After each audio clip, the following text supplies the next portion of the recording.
No niin, aloitetaan M-Team Eräviikingin ottelun lehdistötilaisuutta. Itse ottelu päättyi juuri tuolla Pasilan urheiluhallilla. Eräviikinkien vieras voittoon lukemin 2-11. Paikalla meillä on Eräviikingeiltä valmentaja Markus Huhtimo, pelaajista Roni Laasonen ja M-Teamiltä pelaajista Lari Sorsa ja päävalmentaja Jarmo Härmä. Lähdetään pelaajistosta liikkeelle. Roni, sut palkittiin ottelun parhaana pelaajana. Miten sä näet sun oma esityksen ja joukkueen esityksen? No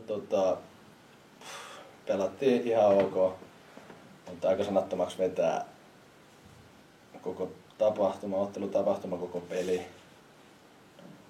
Ei tästä mitään niinku käteen jäänyt. 2 pinnaa saatiin ja sarjataulukkoon. Ei mulla oikein mitään muuta sanottua. Alright, aina ei tarvi olla. Siirrytään sitten M-Teamin pelaajistoon. Ja Lari, mitkä on sun päällimmäiset fiilikset tästä ottelusta?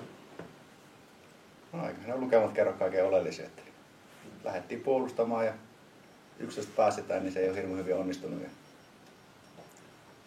ei siinä oikein hirveästi lisättävää kaverikommentteja. Ei tästä hirveästi käteen jäänyt mitään. Miltä se tuntuu pelata, kun teiltä ei oikeastaan odotettu mitään? Moni odotti vähän hurjempiakin lukemia jopa taululle. Niin miltä se tuntuu pelata, kun lähtee ihan täydellisenä altavastaajana otteluun? No, aika vaikea siinä valmistettu peli, kun oikein. Jos on semmoinen match-tulos, mikä on chanssi voittaa, niin siihen sitä ehkä vähän valmistautuu paremmin, mutta ei oikein niinku aika tyhjiä fiiliksi. Okei. Okay. Maanantain silloin ehkä saa mun voittaa jopa, niin sitä ehkä vähän paremmin fiilis lähtee. On se aika vaikea lähteä rämpimään näitä pelejä, kun katsoo sarjataulukkoa ja tietää tämän tilanteen. Joo.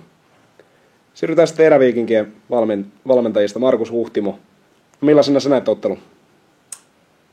No joo, niin kuin tuossa Roni ja Sorsa otti kiinni vähän, että kyllähän tämä niin aika eksoottinen tapahtuma oli. Että kyllä se niin kuin, vähän silleen niin kuin surulliseksi joo vetää, että kun miettii niin kuin tavallaan tätä kokonaistilannetta, että en mä nyt yhtään ihmettele tuolla Kailialan ja Kotilaisen tavallaan tämmöisiä Twitter-kommentteja, että pitäisikö asioille tehdä jotain, niin kyllähän tämä nyt niin kuin, siis ihan dumareista lähtien, että katsoo tuota pari, joka tänään tonne asteli, niin kuinka paljon tavallaan, niin kuin, että jos pelaajat tekee helppoja virheitä, niin paljon nuo dumarit, siis nehän oli tänään niin kuin ihan, vaikka ei peli silleen niin kuin ollenkaan ratkennut niihin, mutta jotenkin niistäkin niin kuin näkee, että se kertoo mun mielestä ihan pelin kuva. Kaverit tuli niin kuin oikeasti paikalle ja niin kuin ihan uskomaton sontaa. Sitten täytyy kyllä sanoa sekin, että miettii, että mikä tuo peli niin kuin rakenne, että toivottavasti hallissa ei ollut juurikaan, no tietysti ihmisiä ei paljon ollut, mutta toivottavasti ainakaan sellaisia, ketkä tuli ekaa kertaa salibändiä katsoa, koska kyllä tämä ei niin kuin palvelu nyt tätä lajia niin kuin yhtään.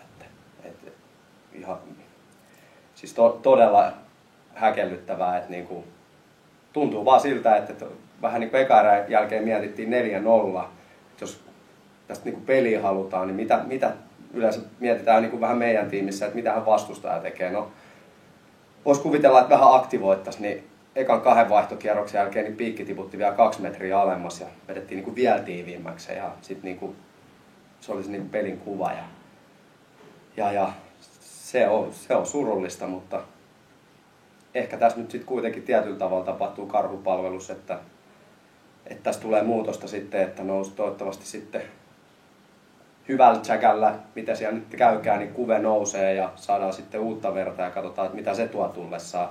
Mä en ole mikään professori vastaa kysymykseen, että mitä pitäisi tehdä, mutta kyllä nyt jotain pitäisi tapahtua.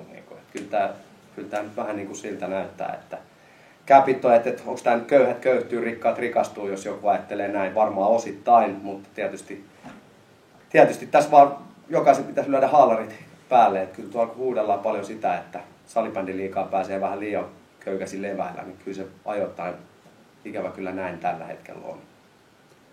Mainitsit tuossa tuomareiden lisäksi tuon ottelutapahtuma, niin haluatko mennä yksityiskohtiin, että mikä on kehityskelpoista, että saadaan pääkallon kommenttipalstalla ihan kunnon keskusteluaikaa? No siis tietysti varmaan tämä aika monella muullakin, en mä nyt voi sanoa, että meilläkään tuolla nyt mitään miljoonaa yleisöä on, mutta siis lähinnä mä tarkoitan niin kuin sitä, että siis ottelutapahtumalla se, että mitä tästä jää niin kuin pelaajille ja valmentajille ja tietyllä tavalla käteen, niin se varmaan korreloituu myös sit sinne katsomoon, että jos tuolla joku tämän pelin jälkeen niin kuin katsomossa voi sanoa, että nyt kannattaa lauantai lähteä tsiikaa bööleen hyvää sabaa, niin sitten me ollaan kyllä ihan eri pelissä kiinni.